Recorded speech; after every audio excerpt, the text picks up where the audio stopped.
एक समय शराब का एक व्यसनी एक संत के पास गया और विनम्र स्वर में बोला, गुरुदेव, मैं इस शराब के व्यसन से बहुत दुखी हो गया हूँ।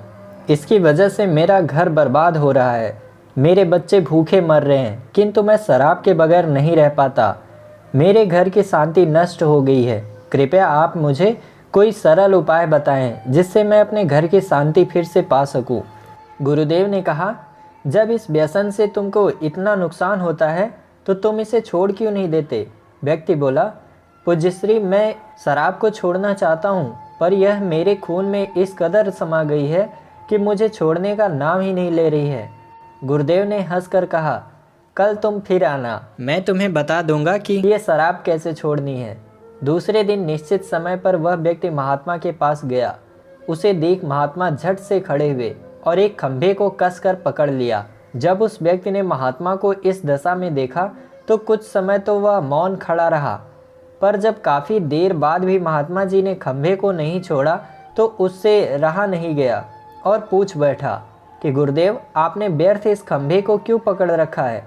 गुरुदेव बोले, वत्स, मैंने इस खंभे को नहीं पकड़ा है, यह खंभा मेरे शरीर को पकड़े हुए है। मैं चाहता हूँ कि यह मुझे छोड़ दे, किंतु यह तो मुझे छोड़ ही नहीं रहा है। उस व्यक्ति को अचंभा हुआ। वह व्यक्ति बोला, गुरुदेव, मैं शराब जरूर पीता हूँ, मगर मूर्ख नहीं हूँ। आपने ही जानबूझकर इस खंभे को कसकर पकड़ रखा है। यह तो निर्जीव है, यह आपको क्या पकड़ेगी। यदि आप दृढ़ संकल्प कर लें तो इसी वक्त इसको छोड़ सकते हैं।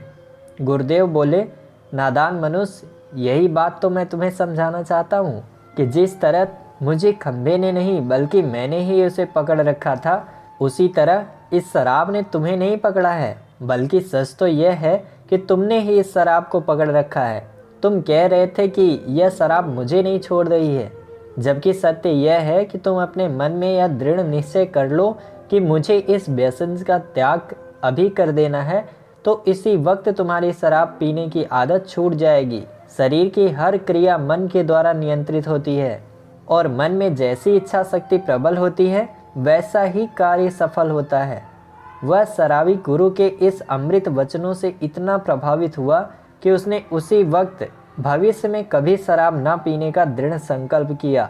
उसके घर में खुशियां लौट आई और वह शांति से जीवन यापन करने लगा। इस तरह हमें शिक्षा मिलती है कि जीवन में कोई भी व्यसन ऐसा नहीं है जिसे एक बार ग्रहण किए जाने के बाद छोड़ा ना जा सके। अगर मनुष्य चाहे तो बड़ी से बड़ी बुराई का त्याग कर सकता है।